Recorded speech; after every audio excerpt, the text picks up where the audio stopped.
All the cycles. Podcast. Spelled backwards. Leap. Dumb. Leap. Dumb. Leap. Dumb.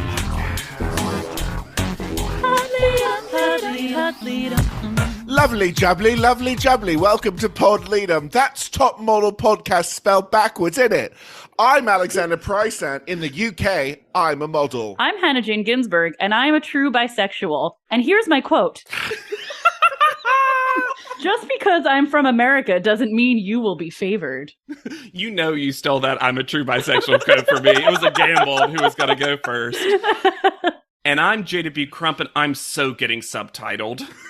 Yeah. Yeah. And we're at the British invasion. Cycle Cycle 18, Episode 1, Kelly Osbourne, or as I like to refer to it, the girl who knows that American crowds boo immigrants. Also, I'm going to say it, this is the first time that the celebrity name I would have kept as the episode title. It's calling the premiere Kelly Osbourne is so fucking funny to me. Oh, you know what's fun in a fun way? Anchor.fm/podleadum. That's where our sponsors come from. That's what they click. That's what they type in. That's how they give us money so that we can make it through the day, the British day. Lovely day. I feel like our listeners is like, they got 3 more. We'll give them 3 more times. I told you at the end of last episode that I was going to be speaking in a British accent. So you expected it. Yeah. And I can't wait for it to start. So we're going to... Says the person that has to start the person that has to start their British accent every time with "Oi, governor." I have been told that my British accent, my neutral British accent, sounds like Jude Law, and that's fine with me. I like that for you, honestly. Like, that's nice. Our Anchor.fm/podleadum sponsor is Home. Or Home. Exactly. So you can just be just like Home and go to Anchor.fm/podleadum. Now, we had one of you, a listener, who did the work. Paul. Thank you. Ooh, thank Paul you, Paul wrote an email, and it gives us Paul wrote us a previously on. Yeah, absolutely. So let's just get into it. All right. Paul, just so you know, we edited it down just for length and time and to take out spoilers in case you hadn't watched the cycle, which, spoiler alert, JB Crump didn't remember even the first eliminee. So, hi there. My name is Paul, and Beyonce would never pose in a big-ass Greek salad. I'm a huge fan of the pod, and I know we're nearing British invasion, and I wanted to reach out about the 7 contestants that competed on Britain's Next Top Model. I've seen all of ANTM, and so I'd love to be able to contextualize the contestants that were picked for Cycle 18.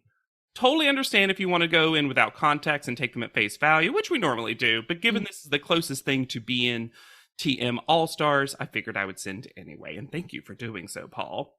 Firstly, there was no contestant from Cycle 1. This may have been because it was not viewed much, while Cycle 2 onwards were regularly repeated on TV in the UK. Cycle 1 was never re-aired after its initial viewing. I've only been able to watch it on YouTube, and so it's like the lost season, quote unquote. So to like speak. Drag Race. I was going to say, is there like as thick a film of Vaseline over the lens? The cycle itself, like many top model first seasons, is low budget, but it still has your classic top model tropes. So if you don't mind low budget, it's still an entertaining cycle. That's fascinating, though, that just like was unrerunnable. And then these contestants are in order of their cycle and where they placed. So first is Cycle 2, third place Jasmaya. Unfortunately, Jasmaya was portrayed as a bit of a, quote, villain on her season that led to her being kept around into the finale. One of her biggest rivalries all season was eventual runner-up Abby, who was going out with eventual husband, soccer player Peter Crouch.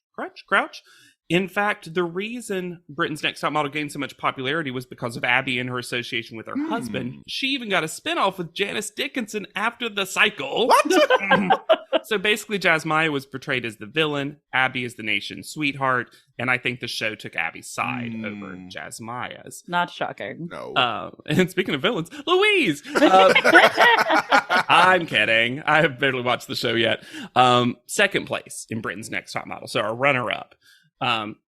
She was the rough around the edges girl that had all the potential, but occasionally had a bad attitude and would talk back to judges and clients on go-sees. So America's Next Top Model knew what they're getting. She was super photogenic and got 4 first call-outs in her cycle. And she eventually ended up losing to someone who had 0 first call-outs. What? Shocking. Yeah. I think this happened because by the time they went overseas to Brazil, Louise had gained weight since the start of the competition, which affected her confidence, and she started comparing herself to the other girls. She was still stunning, of course, but Britain's Next Top Model had never had a plus-size contestant before, and that was cycle 3. So, Catherine. So now we're in cycle 4. She was the runner-up. Catherine? Oh, okay. Queen Catherine. Got it.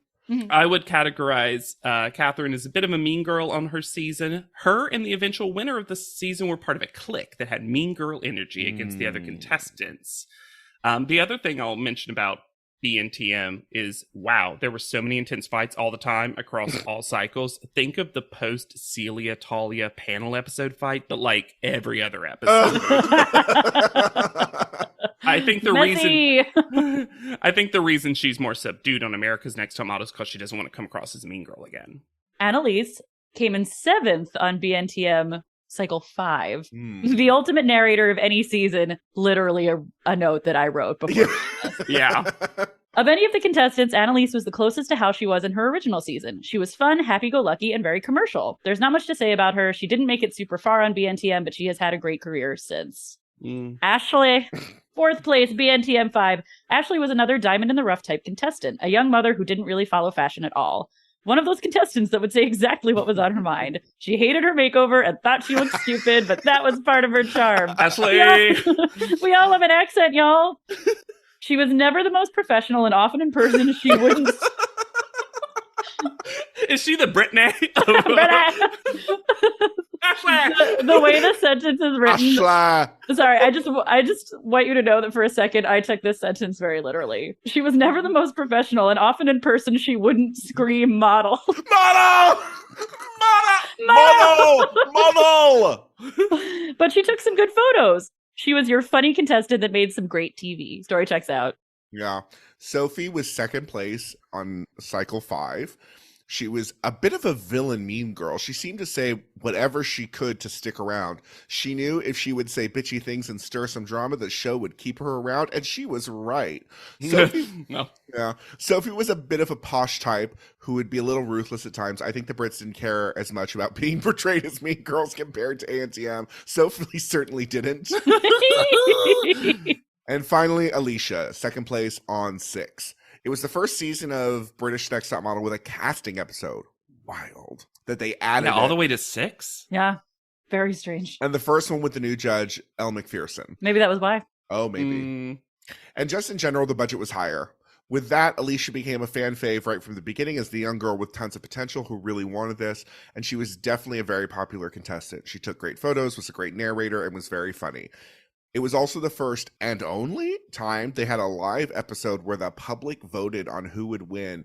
And honestly, based on that, I'm surprised Alicia didn't.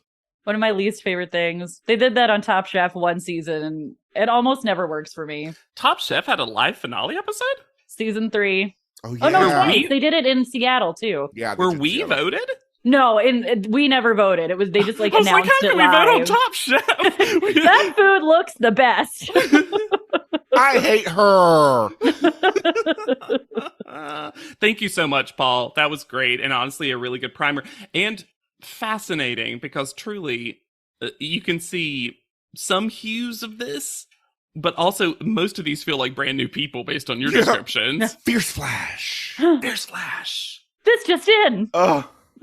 This reenactment footage that we are subjected to. Mm-hmm. The right word. What, you wouldn't watch America's Next Top Minuteman? No!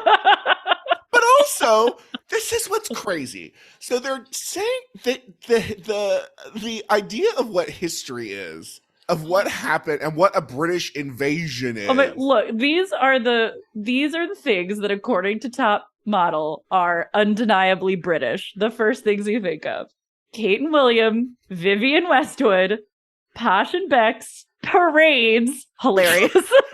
Parades, which are not even, as we learned As later. we will hear later in this episode.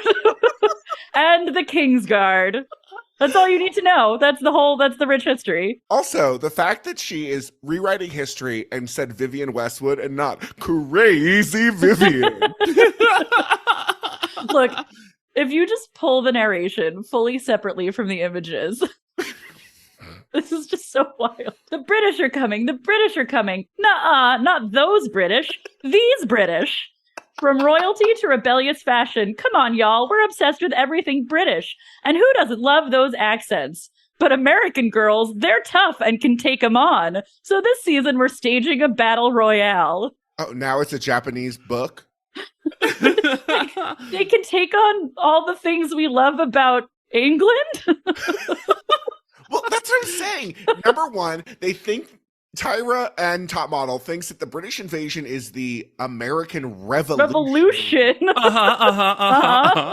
And not the colonization of America. Or look, I would also accept Beatlemania. Sure. Not in the list. No. Also, they keep saying that they imported these people as though they were goods. That's my favorite part. But what they don't know is I've imported 7 up-and-coming models from the UK. Also, and I think you're going to say the same thing, why not say they're for Britain's Next Top Model there? Because they weren't going to reveal it. It's only Big Mouth Ashley that gives the game away. That's my favorite part of the episode. I love import. It's like Tyra found them all in duty free, so she wouldn't have to pay the tax. Yeah. Also, I'm going to make a wager that we're going to treat British accents the same way we treat Southern accents. Oh my! For the show. Oh, it's going to be a 1-to-1 comparison of I didn't understand it. Except to pretend that Nigel can't understand an accent from the British Isles. You know what? This is a perfect time for Alexander to revisit some history on Nigel Barker. Because we've talked about, he's Sri Lankan by descent because he was born in London. His father is of Irish and Portuguese descent, and his mother, who is Sri Lankan, was a former Sri Lanka Miss Sri Lanka contestant. He has only ever lived in London until he was 18. And this is where I think you'll both scream. So, he was he was a model. He started on a televised model search called The Clothes Show. Hard to say. The Clothes Show. Clothes Show. He modeled for around 10 years in London, Milan, Paris, and New York. And then he said, the fashion industry is changing. Models were shrinking, and a 6'4", well-built male model was not selling. Way to fucking humble brag. Mm-hmm.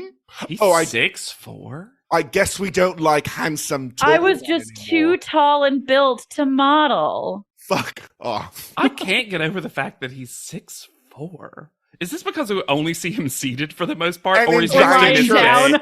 Or he's like next to Miss J. Yes. So but yeah, he's always just like so shocked that he is hearing seemingly normal things. Also, look, she did get subtitled. I don't find Ashley that hard to understand. No! I also don't find her hard to understand at all. Now, look, don't get me wrong. Do I always appreciate a subtitle on any show? Absolutely. Because I'm usually talking through it. Sure. So, My other favorite thing about the intro is the implication of how the voiceover and the footage lines up. That what America likes best is hot women shoving cake in each other's faces. Wow. I mean, Not wrong. Not wrong. I love that they said in our first ever international competition, because I say that Cycle 11 begs to differ. They didn't mean for it to be, but Cycle 11 contestants said, that's our first international competition. This coming up montage looks messy. Ooh, messy, messy, messy. Yeah, they saw that we had no previously ons last cycle, and so they're going to push a here comes. Yeah. I will give this to Tyra or the producers, whoever came up with this idea.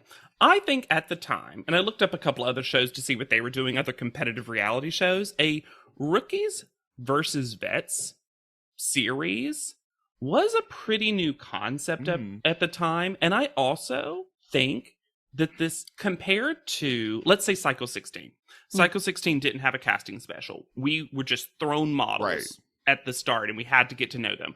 Yet, the same thing technically happened here. And I still felt, with a couple of exceptions, that I knew who everyone was by the end of the first episode. And I think there's something very impressive about that. And I didn't watch Britain's Next Top Model, so I didn't have a lot of capacity for those alumni. I do think these contestants came on very ready to present themselves. Yeah. And part of that, I think, is the fact that they've been on the show before. Yep. So they were able to, like, handle it. I also do think, low-key, the quiet part that the show is desperately trying not to say out loud is that a lot of the American contestants are working models who are working already. That's I think what all it but seems. one. Yeah, because As Marie is the first person who, 24 from Milwaukee, has a whole portfolio. Has already done London Fashion Week at this point. Yeah, has already rebranded herself with a new name. I also love that clearly the American girls were told to wear red, white, and blue for this walking montage, and as Marie said, purple. I ain't playing by your rules. Together. We're gonna get the distinction, like, as the cycle goes on, between what are like American fabrics and British fabrics. So, like, if you're from England, you're never allowed to wear denim. Yep. Because that's an American fabric. I love that we meet Sophie, who I'm enchanted by pretty quickly. And she goes, I'm Sophie. I'm from Oxford. The dictionary's from Oxford. Yep. I was shocked, but what a log line. 21. And maybe it's just that, you know, the Brits tend to seem more grown up. But all of them, I'm like, you're a lot younger than I would think. Also because you've already been on the show. Yeah. I think it's part of it why I think, like, you must be older. Nope. This was like the Shannon reveal in All Stars when we found out she was still in her, like, young to mid-20s. Yes. And we're like, but you were on the show 80 years ago. But it's true. Anytime there's an alumni, in my head, they're like 10 years older than everybody else. I do have to throw out that these pictures they keep showing of Sophie from her time on BNTM are so bad. That underwater photo that they show multiple times. So apparently many that was the times. one for her. That was ugly. Yeah, not good. Then we have Kyle 20 from Magnolia, Texas, who is too impressed, I would say, by Universal Studios. Very excited to be walking Universal Studios. I gotta say, of all the contestants, and I've watched the first 2 episodes right now, as we all have, of all the contestants, Kyle's the one I can't pinpoint how I feel about, because she feels like her opinion. No, I knew how y'all would feel about her. That was, oh my gosh, you guys, you're my best friends. And the moment Kyle opened her mouth, I was like, but as someone who likes contestants, I thought I had a moment where I was like, most of the time when she speaks, she's so annoying. Annoying. It's literally her tone of voice. It's maybe like, it is. It is. But they also want her to be a little protagonisty, because we get Kyle talking heads. She's the Annalise of America. Yes. And I don't know why they picked her. Comparison for her. I don't know why they picked her. Kyle is giving me Katy Perry plus Brenna. She does look like Katy Perry, though. That is an apt thing that I think the show says at one point. Also, Annalise, who acts like she's been on TV for decades because her super casual hands through her hair walk while she's like, wow, I'm just so casually walking through looking perfect and stunning, and this is the perfect time to move could my I hair. look a little more perfect? There we go. She's so far the only person to reference the invasion of indigenous people by the Brits. America is not ready for the British invasion. We did it once. We can do it again? We have blankets for you.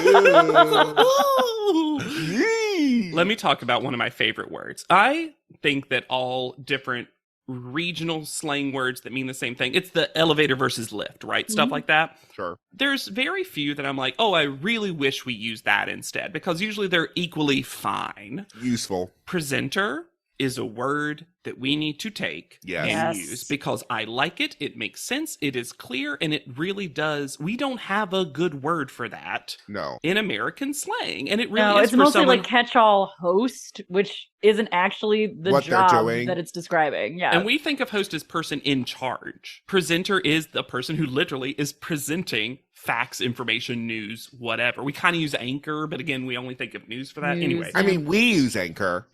.fm/podlead. Thanks, home. But that's only because we got $1.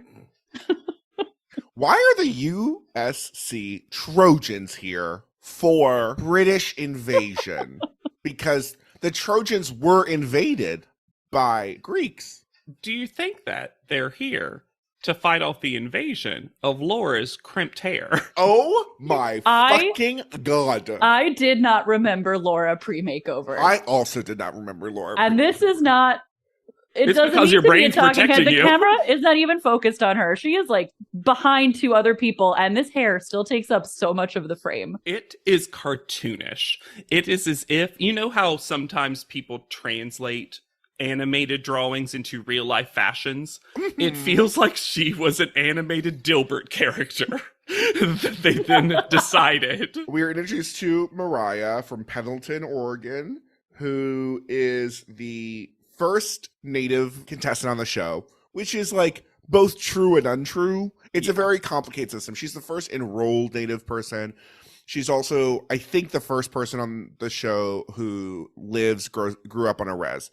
And it is good. Weird kind of a point. Laura Sue Kirkpatrick also has indigenous ancestry. And this is a complicated subject of what you consider as Native, but at least in this, it's fine that we're talking about it here, this episode. She is here to represent it, though, for sure. Yes. Mariah is here to make that at the forefront of what she is about while being on this show. And I'll give the show this. I think it is. I did not think about it until she said it. I think it is truly impressively bad that it took them 18 cycles to have one Native American contestant on Top Model. One who, again... really fully identified. Yes. But also, I think there is something interesting about this whole American v. British that I'm kind of glad for the inclusion in the bare basic way of like, that is something that is American. Yes. The way the show frames it, and they like cobble together these talking heads for Mariah, they think they're gonna set up this like big beef between Her and the Brits? Yes. Yes, it's in weird. this way that is so strange to me, because it lets, America off the Off the hook hook. for how we've treated Native Yes! people. And continue to treat Native people. Yeah. That's the weirdest thing, is like you almost think that Mariah is gonna be like on a team on her by own herself. reservation team, and then you have America and Brits. It's very strange. It feels like the show is sitting her down and being like, wow, Mariah, this must be a lot for you to come face to face with so many British people, huh? And it's like, they're not the ones who have been mostly oppressing me recently, Yeah. or for many hundreds of years. And also, Mariah is like so sweet, so well spoken, so like here to just be a contestant on Top Model. She was just like the wrong person to try to voice that narrative on. Yes. Okay, can we talk about Ashley, whose name we do not know yet, but who's my favorite contestant? I'm going to say it right now. Agreed. Love. Ashley is waving this little blue paper like it's a flag. She's not. I That think gave me it's- like, I think it's the map for Universal City Walk. Feels like sometimes she's just doing is like, yay. Well, she's waving a flag because they've also been separated by different colored ropes that make no sense. No. Well, look, because we haven't got the framing of newbies versus vets yet, the show is all in, we know from the intro, on UK versus US in a way where they act like we're all angry about this all the time. Yes. And they're really trying to goad the contestants into the most tepid smack talk you will ever hear. Well, they also are invested. That is true. But they're also invested on letting us know which contestants are which. as though we couldn't tell by their voices, because not only do they have the flag behind them in their talking heads, they also have the lips by their name. And also a lot of the time on their faces.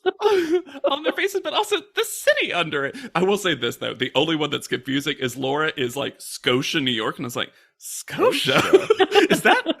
Is New York in the UK? What are you talking about? That's where we get Nova Scotia in Canada. New Scotland, yeah. Oh. Laura also gives the energy of someone who, when she hears a British accent, will respond in the British accent because she can't help herself. For sure. And then like gets stuck in it and eventually has to explain that no, she did it by accident.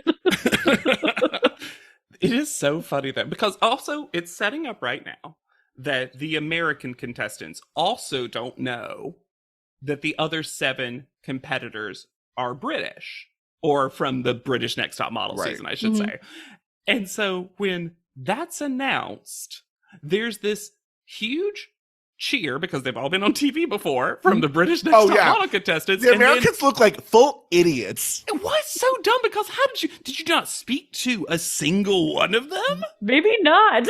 This whole thing makes the Brits look so much better. Not only are they dressed far better than every single American contestant, also, when they're like, welcome to this, and they all go, woo, because they've been on the show, but also they've seen the show. Why did the Americans not know that that's the scream time? Yeah. I really feel like scream time. The Brits just came in with so much more knowledge about what was going on in the cycle. Show? So the contestants have to be like, wait, they're British? Is it a joke? It's as if there's going to be like an apartment reveal on cycle 16 where they have birth certificates that say America and then they rip them away. Tricked you. But like, why? Why is that a secret at all? It lasts 0 minutes, and it makes people like Kyle look so stupid. When she's like, I can't believe they invited them. You're like, why? What do you have against Brits? But also, like, what are they supposed to say? Like, if I'm an American contestant, I'm like, okay, if you say so, like, this doesn't really affect what I'm going to do. Team America's response just becomes to always chant USA in the worst way possible. Yeah, we need and there's a lot of talk of like, I hope you like bad food because you're gonna get on a long plane ride. Like that's always the smack talk. It's 11 hours and you'll be jet lagged. I was about to say, I loved Ebony's specific of like, I know it's 11 hours. It's not an easy flight. So they're going to be throwing a fierce parade. And the Brits just immediately like, we don't have parades. What's a parade? It's a magazine, right? There's a parade magazine. This whole sequence is really fun and also meaningless. Yep. They say that there's going to be a pose-off. There is not. No. There's kind of a walk-off that is not either refereed or judged, though there are people to fill both of those roles present. I would say multiple, a panel for each thing. And you could have gotten votes from the audience. It would have been skewed. Well, can you imagine if they still had that? Like, desperately trying to like find something that signified that they won a competition that they told they were in, even though it didn't play out that way. They're like, the crowd definitely liked us more. Can you imagine if that guy who hated Alexandria was in there? Like, fuck you. Fuck you, Alex. I mean, Louise. That's the name, right? That's the name. I hate her, but I love her. So before we get to that, though, secretly, this cycle also has another theme, and that's real queer, because we have decided, it took us 18 cycles, but we've decided everyone can be gayed out, and it's not controversial at all. We love it now. Yep. Yes, everyone can be gay, but just because you're gay does not mean you understand astrology, because... I'm sorry, of course Asmarie is into astrology. I was lie. Like, I have never been less surprised to find out that a person is into astrology. She says Leo is the love sign. What are you talking about? Look, I remembered Asmarie as being dominant from the beginning of this cycle, but that is not true because in the beginning she is just here to run game. She is just here. It to could have fuck. been any sign, and that would have been the love sign. Oh, because for sure. she is here to run game, and it is effective. Yeah, especially on Cryptmaster Laura, because she's just like, fuck yes. Yeah. Can we fuck right here? Was I Laura in that moment? I wasn't not. And then she defines herself as a true bisexual. I assume she just means like a 3. Yeah.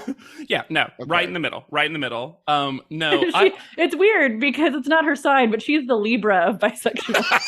I gotta say though, this was a thing you had to when you were identifying as bisexual at a certain time period. You had to be like, no, I really mean it. And I think that's what Laura's doing. She's like, Maybe. no, this isn't like I had a crush on a girl once. Right. Like She's just like, I'm into everyone. Yeah, exactly. Yeah. Also, I'm pretty sure Asmarie says that her sexuality is a lesbian. Is a lesbian. A tiny little lesbian's in her head. Swimming in her scent goblet. Yeah. Wash that hair, Asmarie. Wash that hair. I don't know why she's an elf, too, in my head. Wash it, Asmarie. Tiny hands, Asmarie. That's the as part Each of Marie. follicle has Marie. It's as and Marie. It's a little lesbian Keebler elf. Make some cookies, wash the hair. Make some cookies, wash the hair. They're a package deal. You don't get ads without Marie. Yeah. Poor Ashley thinks that this show is going to teach her how to be good at modeling. Ashley is so endearing. Oh my God. So Immediately. quickly. Because Ashley is here to have fun. Mhm. She is here to love everyone. And her saying, "Are you previous?" as her way of asking if they're I've been on the show before. And I wrote the note, welcome to the big time, previously. Now you're 7 contestants. Ashley's like, I've seen previously on the telly. I've seen everything on the telly. I just love that she spills the beans so quickly. As soon as she's allowed to speak to anyone, she's like, what season were you on? Now she's like, what did you place? It's so funny. And I think that also she's then trying to backtrack just a little bit because they're like, wait, all of you have been on the show before? And she's like, I think so. I've definitely not seen every season. She was like, not cycle 1. Did you see cycle 1? But I truly don't know if she was supposed to, or if there's a producer. Like in my head, there's a producer behind them going, no. Yeah. But when were they going to reveal it? Never. When was it supposed to? You don't think ever? I think No. Tyra would have revealed I it think in the Tyra, first yeah. judging. Mm-hmm. This is not the first time you've been handed a picture. Yeah. Honestly, that word for word, what I would have expected from her. Mhm. Imagine if she had actually done the reveal and it somehow had lasted. They somehow didn't know, and she had done the reveal when they started doing the call outs. That's what Tyra wanted. She wanted Yeah. them to be like, what? Then we were introduced to someone that I don't think I'm a fan of, and that person is Ebony. And maybe it's just that she is 18, but there is something I just is getting under my skin about Ebony a little bit. And also, was anyone else confused in the way she described being in the first generation college student? First generation college student is not a phrase that I have ever heard. I've never heard it described that particular way. Yeah, I just assume she means she's the first person to go to college, or in the first she no might have had an older parents. cousin, I think. Mm, Yeah, that's what I mean. Like It was just a wild way of saying it. I agree. Yeah. I think what you're feeling is just the 18-ness of it all, because less so in the second episode, but in the first episode, I find Ebony kind of like fun in that youthful contestant way, Sure. because Ebony is here a little bit to play the game of this cycle. Mhm. She's here to be like, we'll get those Brits. I guess. Put 'em up. I also need Ebony to blow her nose because she constantly sounds like she's holding in snot. Well, she probably got a cold from that makeup artist that would not stop touching her face. The makeup artist was like, here's your cheekbone. And I feel like Ebony's like, I know. I think the sort of youthful obnoxiousness stands out in relief more because all of the Brits come across more chill and polished. Sure. And it grates a little more because of that. Yeah. And we have several American contestants that, like, as Marie doesn't come across as immature. No. You know, even Laura, though she's zany, does not come off You know what? That immature. is the perfect word to describe Laura. She is zany. Truly zany.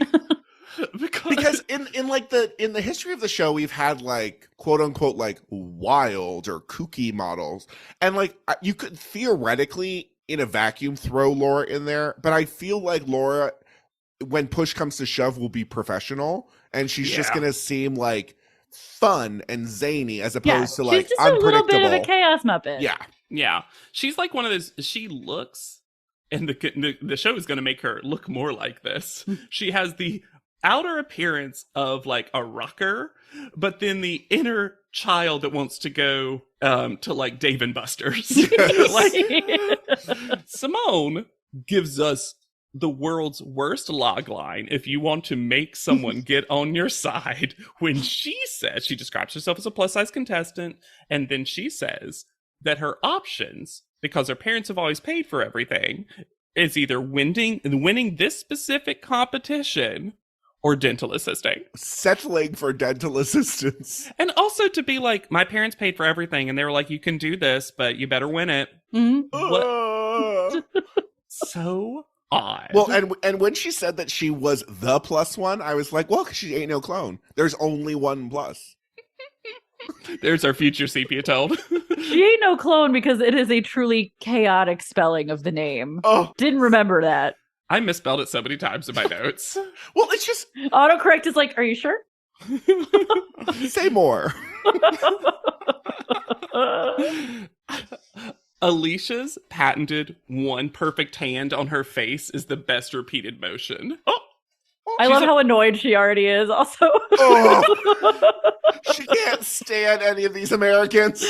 No. Let me say this. We have had a lot of contestants over the first 17 cycles who have been like, oh, they're the Alexander. This is the most like Hannah. And I just generally, and it's no fault of anyone's, just get lobbed the Southern one. Sure. But I think my personality, and I don't think either of you disagree, I can always see you nodding, is Alicia, because I'm here to have fun and work, but also I'm instantly irritated by anyone who is not professional and will not clean up after themselves. You are here to have fun and work at an appropriate volume. Yes. The moment she was like, they're like a bunch of footballers behind us, I was like, I could see me being like, too loud. I'm trying to get ready. The schedule says we have 5 minutes to showtime. Oh, you know Alicia's going to make that phone list if there is one. Oh, yeah. Well, but they have to make international calls. Okay. Mr. J is still here. Apparently. I thought it was his last cycle. So did I. Yeah. And he's still credited as creative director, even though I think they took that title away from him. And he came here not to wear red, white, and blue. He said, I'm wearing brown, nice suit. Fuck off. Why do I just have tea and scones? Because that's what Sophie says at Sophie the can Oh, go right. Like, there's no chanting in England. Tea and scones. Tea and scones.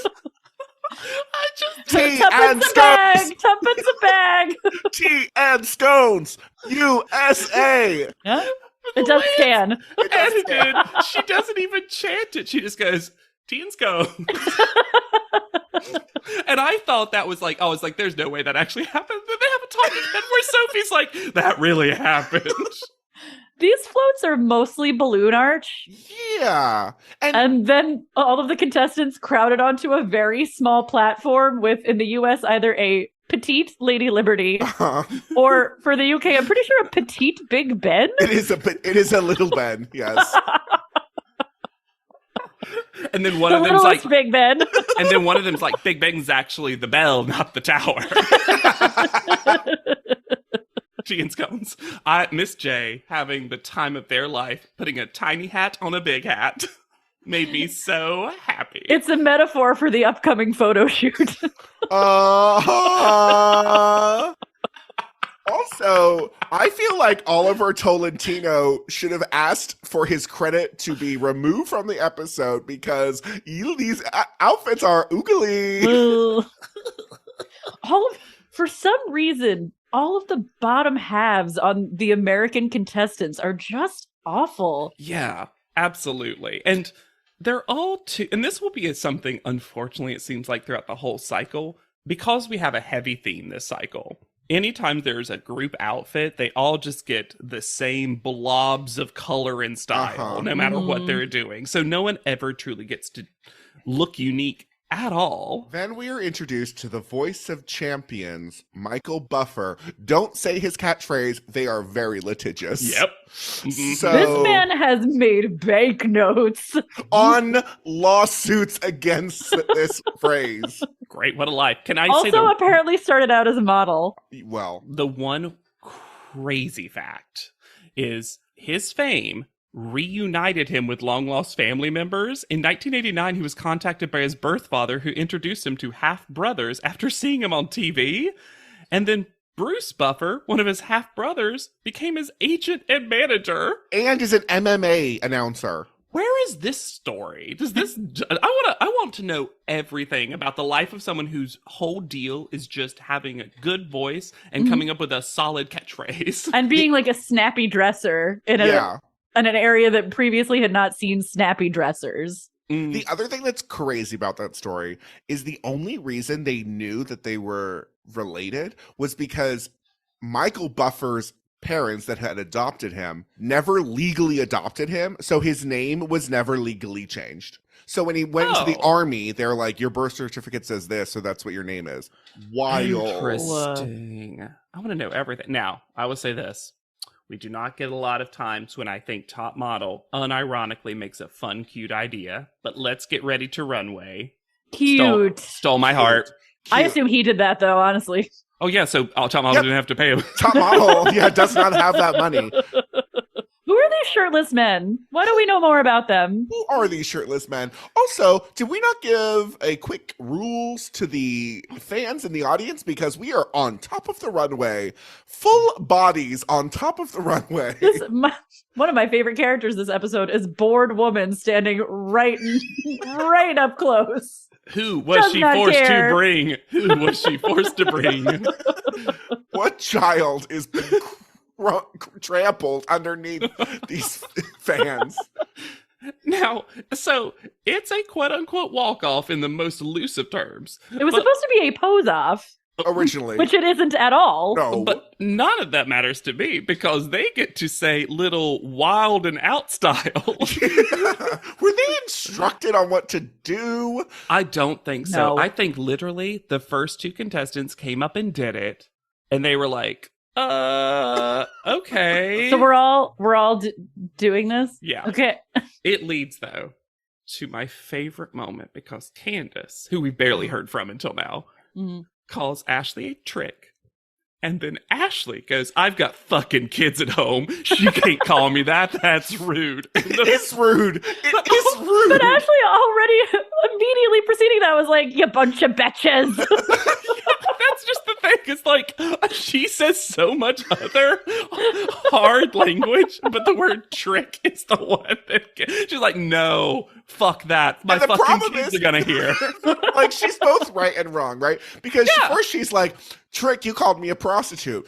Not quite. She called you a person who pays for prostitution. We also meet Jesmaya for the first time, who says that she is a dating coach who trains men and women to be more assertive. Please don't train men to be more assertive. Yeah, for real. No, thank you. Also, she smacks Asmarie with that jacket. I don't think that was on purpose. I think that wasn't, a clearly accidental flail. But Asmarie's face of like, what the fuck? Asmarie was like, well, I guess there's someone I only have half a crush on now.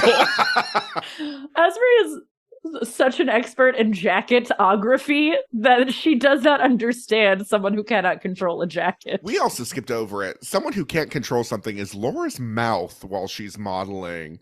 Because it's like... Yeah, not someone who holds tension in their jaw. That is not where she holds her anxiety.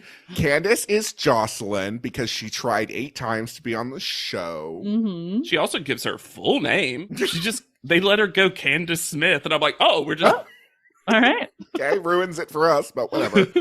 Kyle starts a literal push fight with Sophie, who just doesn't care.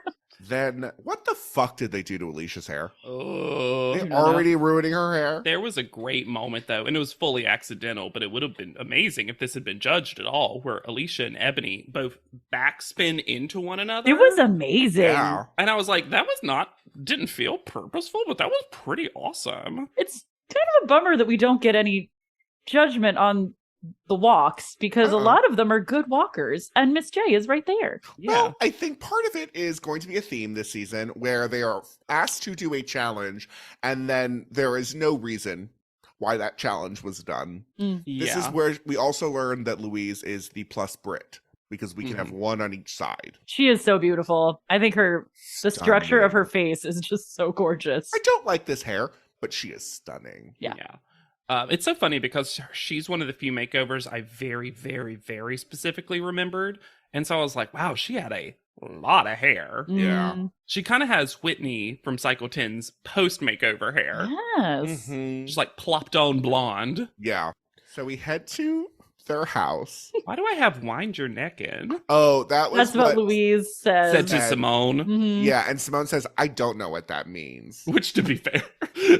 Just means shut up. Louise did preface it, basically was like, here's London slang. Yeah, she did say that.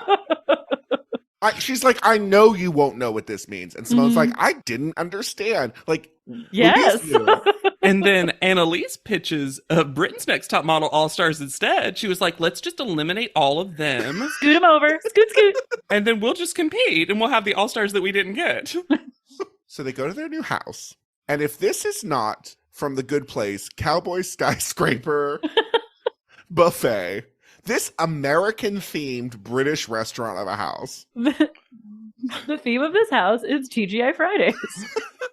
I said it's the house of competing ideas because look, a lot of top model houses are not things we would live in. No. But I feel like there's an idea that started from a good place. This started from the bad place. This is so hard to look at sometimes. This is it's unlivable. Just so cheap. And the house... Sticking the balloons on the walls? The fake milkshakes on their tables. Fake milkshakes. The front of the VW bus? The blown up silver balloons for UK. For both of them, there's USA ones too. Oh, good. But also, we all get the Mylar. Hannah, I need to point out, they have classic British thing, VW. Yeah, clearly. My favorite little detail, because I had to work really hard to make sure I could see it, is that in the foyer, which is New York street corner themed, I can only imagine what it smells like. We see the Statue of Liberty, who, according to this house, resides at the corner of Fierce Lane and Booty Tooch Boulevard. Just like the French intended. Give me your tired, you're poor. Your huddled masses yearning to tooch free. The first thing Laura says is such a read of the house because Laura says it's a marble looking staircase. You accurate. And then the Tyra screen might be the cheapest thing in the house because in a Arial font it says "Welcome home!" ! USA and UK off centered. That you could make. That's a JPEG. I will say the London street signs for Room Brit are cute. Can you imagine sleeping in that red of a room, though? No. And I like cheesy houses, but this is just too much. And they just have a diner with a Vespa. The pool looks nice. Yes. Yeah. And gigantic. Well, that's where all the real estate went because they have 2 rooms to live in. But producer Annalise appreciates the drama. Yeah. Also, this is where we get to talk about 2 separate phone booths, each their own theme. I also like that for no reason, even though they call it out, the US girls just got a smaller closet. Yep. Chef's kiss. And then Alicia says, I thought, in a JW-esque move, I thought we were going to sit down, get to know each other verbally. The girl who expected a verbal conversation. Yeah. These American girls are horny as hell. Skinny dipping! I just love the idea of, because it is so normal for us to see a jump into the pool first night there American cycle. I love the idea of the British cycle always starts with a gentle sit down. Yep. That's what she was saying, tea and scones. Tea and scones. Cowboy tie Romeo. Oh, this Tyra Mail photo. And the funniest part is, and we don't know it to the next episode, but I love the gift that we're going to get a different Tyra photo. Oh, yeah. Every time, because these are bad. Tyra stuff has always been cheap. But this is, if she took it in her house by herself, I wouldn't be surprised. With a disposable camera. Yeah. Mm-hmm. It's giving me props in the photo booth energy. Yeah. Fun wedding photos kind of stuff. UK-ish tank cowboy hat for America. And be prepared to clash cultures. I love that Kyle thinks they're going to basically switch, because Kyle's like, here on America's Next Top Model, we do race switching stuff. So that's what we'll do. And the British are like, what? You all did blackface? Ashley's like, yeah, I watched it on the telly. Does everyone have a telly?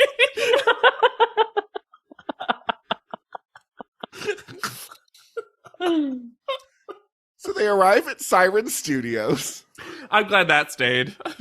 Where they are told that they're going to be taking iconic individuals from their respective countries and then just be on a trampoline. With 60 cameras capturing you from 180 degrees. We couldn't afford one photographer, but we afforded 60 cameras. And also and when we not take 360. these photos, you're going to be in midair. Yeah, and we're going to do a little swivel. Not even a 360 spin. Just a back and forth, like a shitty holographic. They paid for half the room. The other half of the room has another photo shoot going on. And they have to, because they're on trampolines, wear those little like booties on their feet. Now, I'll say this. If it wasn't for the iconic figure part of this, and it was just 3D jumping on trampoline, I'd say, honestly, cool first photo shoot. Or if it was just, a dumb a famous, recognizable figure from either history, that's fine too. But not together. No, hat on hat. But also, how we pair these iconic individuals Oh my God. is very suspect. You're like, I get it. What? And then they start with one where you're like, fine. Sure. Oh, okay. yeah. No, this absolutely starts from a place of fine, and you go, okay. Like Hannah's journey, she just it's like you're a toad in a pot of boiling water. I'm like, it's warm. I feel good. John Lennon and who?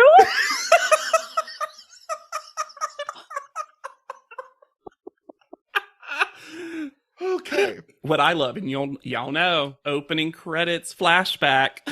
We get a flashback of Sophie, Annalise, and Catherine's opening credits, which just says, wow, look how much classier these look than the America's Next Top Model. Yep. Also, I think this is going forward. Remember how before in recent previous cycles, they're like, the stylist is the most important person. The crew this season so far, no credit. They aren't crediting anyone. Which is probably for the best, especially for this episode. I just don't believe that there was someone pulling clothes for this shoot. They pulled them out of Spirit Halloween these were bags. all in the house already. They're like, what do we have that's near? that you can throw in the SUV with the model. First up, we have Queen Elizabeth I versus George Washington, as portrayed by Queen Catherine and Asmarie. Why? Is the bottom of the George Washington costume a gold sequin miniskirt? Why? I love that George Washington gets because everyone gets a prop. George Washington gets a spyglass, and Queen Elizabeth just gets a teacup and saucer. Not even like a scepter. Yeah, but Catherine immediately smashes it and like goes for the jugular, so it's fine. Gian Scones! Well, that's the thing is that they all get a prop, which makes this harder. Uh-huh.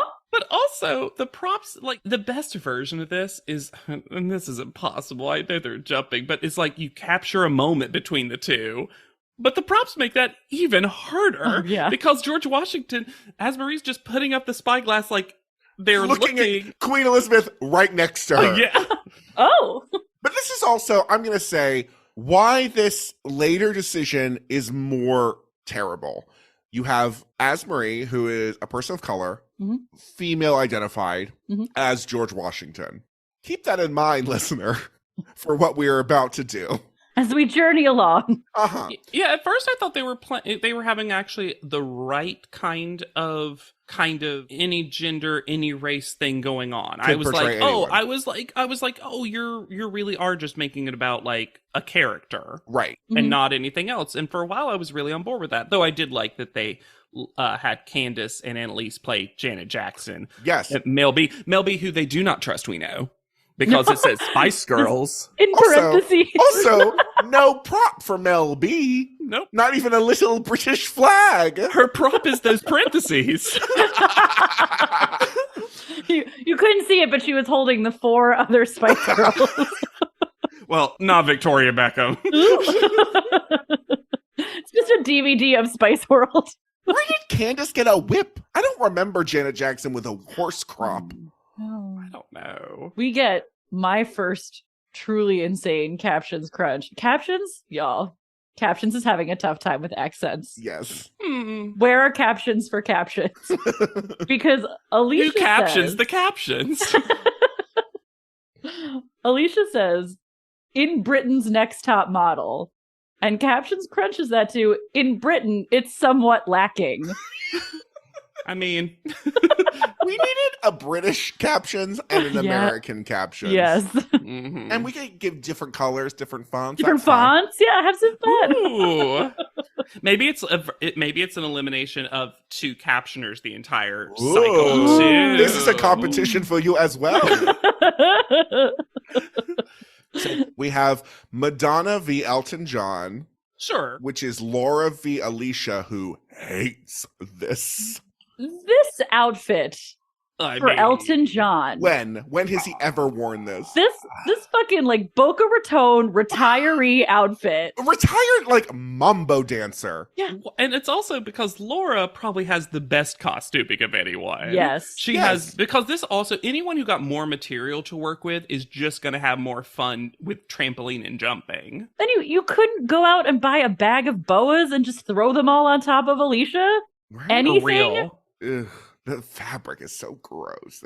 I know exactly what that fabric feels like, and then we have right afterwards, Alicia cries, and it's very sweet that all the Brits are very team UK and swarm her and all that kind of stuff. And Laura says, "Fuck your friendship. You've done this before." We get it. We get it. You're nice. You support each other. USA, USA, USA. I love Trash Monster Laura. Sorry about it. Love Sophie calling out her shitty wig.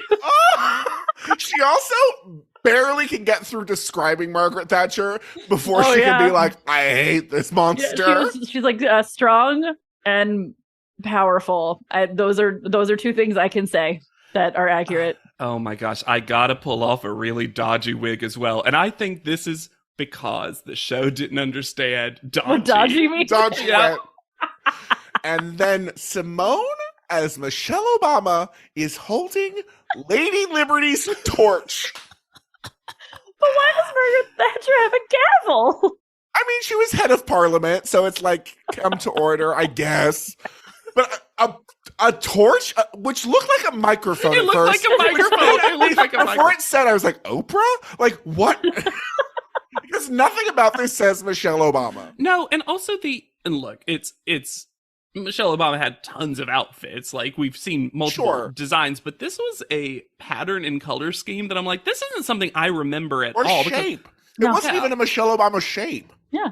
There was no belt. No, they didn't even give her Michelle Obama hair. It just felt like they were just like dress. Cardigan. Yeah. Then we have Andy Warhol versus Amy Winehouse. I guess because they both are AW. Sure. I was honestly like, because they're no longer with us? Like, why? Yeah, it was also, and I had that moment too. I'm gonna put something out there that is a little triggering. Why are you giving one of the 2 plus-size contestants someone who famously had an eating disorder? It's very weird. I'll say this. I was surprised by how much I liked Kyle as Andy Warhol because I think it's funny that they gave it to Kyle. Sure. Because Kyle was like, Andy Warhol? Hmm? What do I do for That's Andy why she Warhol?" did nothing, and it actually worked because that's what Andy Warhol would have just like blank stare. Exactly. Well, she got the best outfit also. Yeah, Easily. Yeah. she got a camera, and Amy Winehouse gets a full fucking guitar. Full guitar. And talk about a dodgy wig. Oh. And then with the read of the century, Catherine says, So quiet, so matter of fact. talking about the Americans, I was intimidated, but now I feel more confident after looking at them.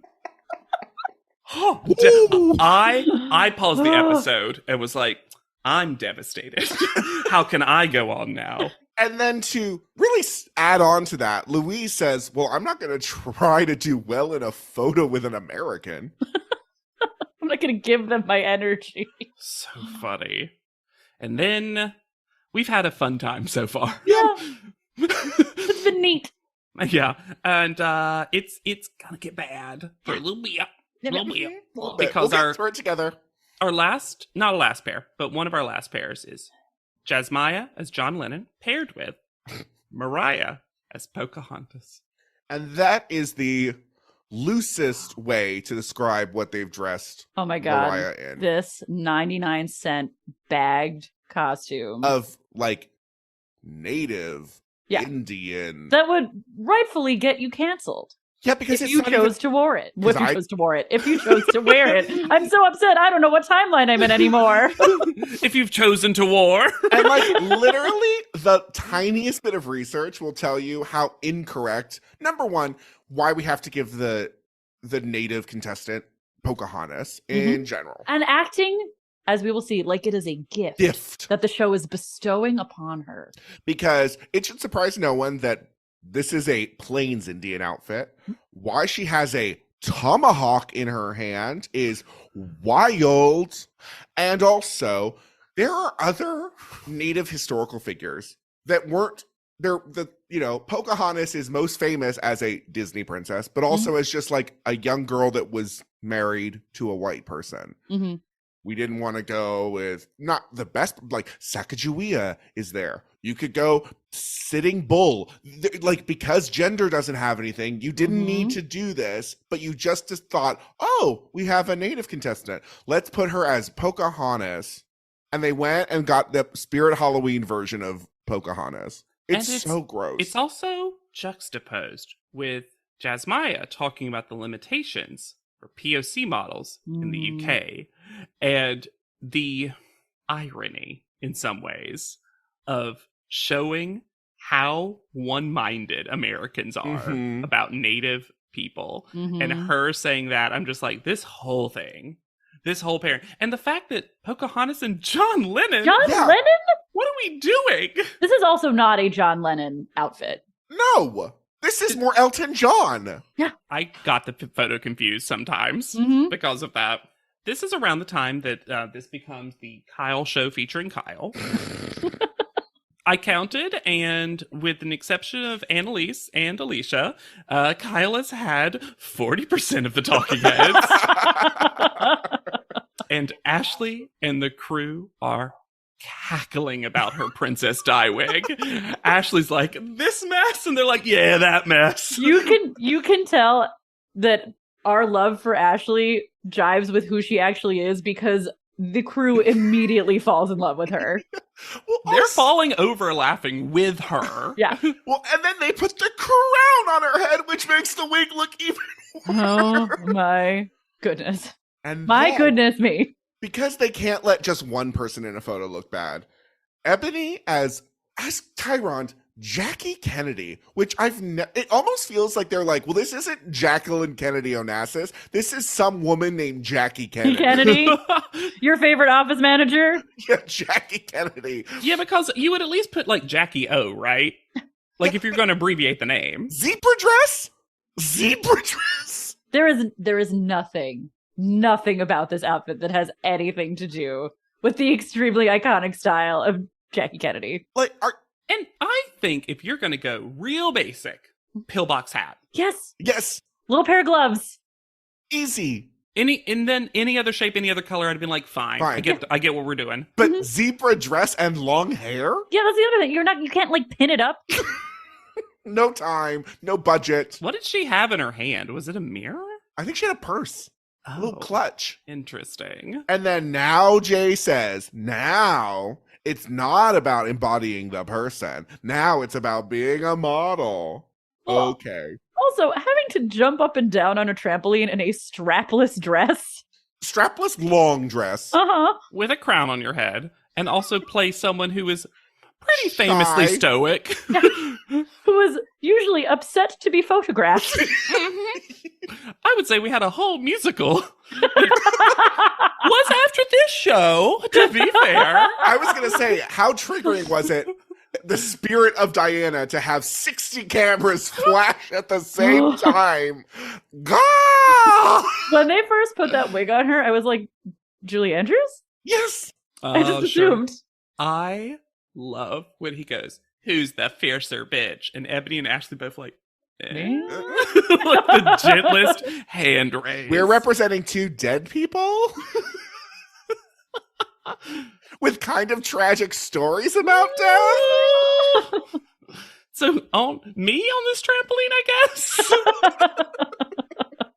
Is this my fierce era? Welcome to our ugly home. Reddit is back for a historically hideous season. It's our 100th ugly house. This place is mayhem. That is impressive. And if these walls could talk, Do you cry a lot? I do. they'd have a lot to say. What in God's name is this pit? Don't get too close. You know, if you see the show, I'm scared of cat. Ugliest House in America season premiere Wednesday at 8 on HGTV. Rated E for everyone. Includes in-game purchases. Includes random items. EA Sports FC 26 is here. Play your way this holiday season with an overhauled gameplay experience powered by community feedback. Enjoy festive upgrades in Ultimate Team with winter wildcards. Take on holiday-themed challenges and manage your career, like navigating the busy Christmas period. And team up with friends and clubs with new tournaments and live events. The club is yours. Give the gift of football with EA Sports FC 26. Jasmaya later says, after they get the hoe, and it's so funny to me. I understand it's America's Next Top Model, but saying who's going to be America's Next Top Model is funny, just because, yeah. But Jasmaya says, if Tyra knows my name, I'm going to cry. And I'm like, ooh, rough foreshadowing, Jasmaya. Back at the house, we have my favorite caption, European phone ring. So good. And this is such a cute conversation. Did I cry? Yes, I did. And it's exactly I teared up too. It's exactly how a child speaks, of just like, this is my day. I got a new cardigan, and also I got a toy, and this happened. And Ashley's like, oh, I bet you look great. And she has 2 kids. And her right? husband can 2 get kids? it. Be cute. Mm-hmm. Her kids are adorable. And then I said, oh, look, it's the set from the Cycle 17 finale. Yay! Tyra is in a whole ass bedsheet gown. Why is she in a finale dress? She is. Or a giving out casting special dress. Yeah. It's very awards show. Are we having the Fiercies again? What's about to happen? And the jump scare of these lips Oh, on the contestants. Oh, yeah. I don't know why, but I forgot that it wasn't just in what will be the opening credits. I also did. I forgot as well. Because they get t-shirts first. That's what you notice first. Boo. And bad paintings behind them. I'll even give them, they're so cheap looking, but I'll even give them the paintings because they're also divided up. And it had the biggest gap between them. I guess. Oh, and it is another super long runway. We'll see at the Too end of long. the episode, but the time it takes the contestants to go up and grab their picture from Tyra, there's a reason so many of them are running, and that's because it is a full minute walk. Also, why do we need the little tiniest bit of a Y? Why? They're divided. I wish there'd been a gap on the stairs too. Like they literally couldn't I go w- over. I wish they had just written out Atlantic Ocean on the floor. Further, moat. Just a fuel moat. This is the time to put it on a pool. But wait. I gotta say, I hate the t-shirts. I actually hate them more than lips. Why? The lips will go away. The Yeah. t-shirts, me, are going to stay, and we are never going to get to judge anybody on fashion. Uh-huh. Nope. And It's so especially when the stupid. Brits have better fashion. Yep. It puts them at a disadvantage. It also makes This look makes cheap. everyone look too samey. Yes. We are introduced to our new permanent judge, Kelly Catrone, who is Tyrone as a PR maven, and the ADR describing her CV. As what long did as Tyra this runway. actually say? Yeah, what the fuck did she say? Kelly Catrone, I think we should just do it now. She's very, very quiet about her background. She doesn't really like to talk about it, but from what I could gather, she born in upstate New York, got a degree in nursing. Seems like she probably came from like a very upper middle class family where it's like her mother might have been a nurse, or you can't find any of it, but like seemingly like it was that, right? And then she moved to New York at 21, where she became a PR person for Eartha Kitt and Frank Sinatra, which though to me, because that was like in the 90s, felt like you probably got these people because what did they really need a PR person for? She married Andy Warhol's protege, Ronnie Catrone. And I think that also got her some influence with some famous people. Apparently, they did a lot of drugs together. Sure. A lot of living it up in the village, which, if you were there at that time, do Oh, it. yeah, of course. Yeah. She recorded an album with Richard Berry for Atlantic Records. Wow. And she had something called People's Revolution, which was like a fashion-y thing. Well, so she sold the PR company. Yeah. And then apparently spent a year being a tarot card reader on Venice Beach. Weird. Yeah. And was happy. People's Revolution is, she named it that, not because I'm a communist, a popular misconception, but because I happen to believe the world will change only when we change ourselves. Huh? And she is credited as having the most shows produced on one day during New York Fashion Week. But that is because she did it on September 11th, 2002, because she was the only company willing to do a runway show that day. Got it. She wrote a book called If You Have to Cry, Go Outside, and Other Things Your Mother Never Told You. And Also, my mother definitely told me that. yeah, that sounds like something you get told. And then this is a fun little, I found an interview. It's very vague. Everything's vague. But I thought I should tell you this because this really sums up, I think, the kind of person Kelly Catrone is. And we'll make it fun in a second, but listen to the story. The question: do you have any PR disaster stories? One time we made a typo in the RSVP phone number on Jeremy Scott's fashion show invite. That number turned out to be for the Red Cross Survival and Disaster Rescue Squad. And this guy's name was Muhammad. So everyone would call to RSVP and they'd hear, "This is Muhammad from the Red Cross, the number one response team. Leave a message." And I was like, holy shit, are you fucking kidding me? It turned out that Muhammad went on vacation with his family to Niagara Falls, and we tried to break his password code throughout the night. Eventually, we called the Red Cross, who got him to change his voicemail to, "This is Muhammad. If you're calling for Jeremy Scott, please dial this number." I've had to bribe postal workers to remove 3,000 invitations from the mailroom because we miscalculated the postage. I also got fired by Yigal as Royal for letting Ashley Dupree, Elliot Spitzer's mistress, into his show. Those are fun crazy to me. Yeah. That is so wild. By the way, y'all, there's a whole section of TikTok where marketing professionals just talk about their biggest disasters. And it's all these other marketing professionals in the comment being like, I've got one better. Because apparently when you work in marketing, one day you're going to have a disaster of epic proportions. Now, let's talk why she's on this show. Because this was at the height of her, like, Q score. Because she had been on True Life, The Hills, and she was, like, the boss for Whitney Port and Lauren Conrad. And then she was on The City.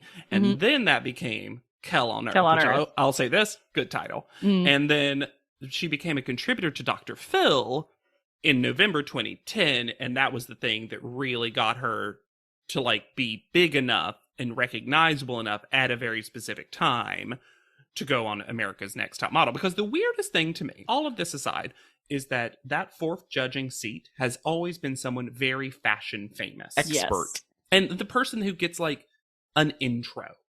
Truly, Kelly Cutrone did not get an intro. She barely got it live, apparently. But it's like, but everyone else got like a walk-in. Paulina walked through everyone. Twiggy was announced. And like, yeah, exactly. But this is just like, and Kelly's here. And also, bonus Kelly. Yeah, which makes it feel like there was a mistake. And we were actually supposed to get Kelly Osbourne as the person because she has more fashion credentials than Kelly Cutrone. Yeah. And has been a judge on fashion stuff. That's what I mean.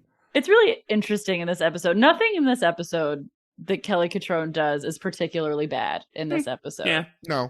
You're just getting a lot of framing of, this is why it would be a problem for me in my work. Yes. Well, everything always comes back to how can you make me money? Me, Kelly Cutrone. Yes. Not me as a institution of the modeling world, but like literally Kelly Cutrone. Let me say this, though. Am I a fan of Kelly Cutrone? No. Come on. Does she say stuff that's so over the top because I believe she's trying to be over the top Yes. that it spins back around to hilarious? She absolutely does. I mean, she says some stuff that I think she realizes, I think a part of her realizes she's way in over her head. So she's trying to be like, show that like, oh, I'm knowledgeable and I'm informed and I'm the correct person for this, but just like spits out words. And every once in a while she hits on a phrasing where I'm like, you know what? I don't mind that. Agreed. Yeah. But it takes her sometimes a lot to get to that. Yeah. I'll be actually interested to watch her journey. I'm more interested than I was. I was just fearing her inclusion. I'm interested to see how she evolves because she stays on the show longer than any other fourth judge. Yeah. And I will say my fun thing is that my phone autocorrects Cutrone to Citronella. Good. So she's Kelly Citronella. Aw. Great drag name. Speaking of Kellys, more important Kelly, JDB Crump, Kelly Osbourne. I'll tell you right now, she's the host of Fashion Police, face of Material Girl line. That does not matter to me. There's a little show I bought from Best Buy on DVD called Life as We Know It. Life as We Know It is a great TV show. Kelly Osbourne, in really her only real acting role, is on there, and she's freaking great. Now, Kelly Osbourne is not someone I want to look up more stuff on. I don't feel like it'll be positive, but It's not. I think that she is. I think though that she also had to face a lot of fat phobia and other stuff, even though she's pretty darn talented. Now, am I going to get a bat and defend Kelly Osbourne in the multiple decisions she's made? I will not. But Or even some of the things she says in this episode. I was about to say, of the two Kellys, I think Osbourne said worse things than Cutrone in this particular episode. Uh-huh. Yep. So we get new prizes. And the British girls are stunned. This is like when British contestants compete in Drag Race America, where they're like, oh, we get money it's not now? just a pin? So, prizes. Spread in Italian Vogue.